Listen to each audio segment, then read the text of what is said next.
Okay, a dowel or a broomstick or a Swiffer, whatever you got, has to be nice and straight here. And then put a stretchy band, light resistance around your knees.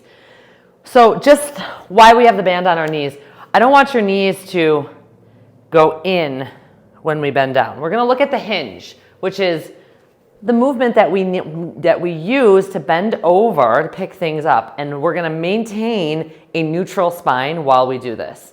So bringing the back of your head, the back of your rib cage, and the back of the pelvis to the dowel, and just take a moment and breathe.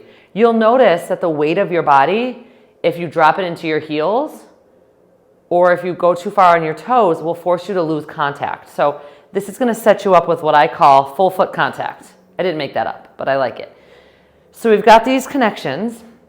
Now I want you to, as you start to bend forward from your hips, you press out into your knees a little bit. And the weight of the body should stay centered over that full foot, so you're not leaning back into your heels.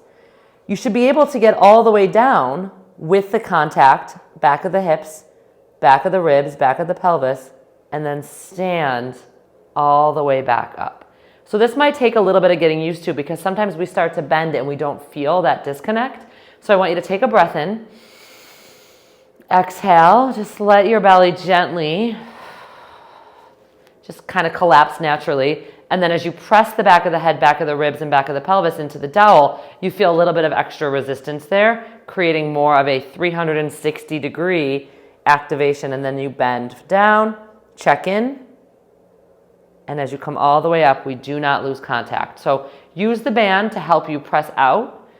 Keep the weight centered over the feet, and the knees bend to accommodate the motion, but you're not initiating the movement from your knees. That would be a squat. Well, it's not even a squat. I don't know what it is. It's just a knee bend.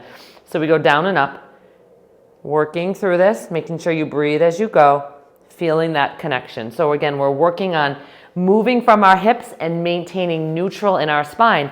We can do that without bracing. We can create activation without bracing.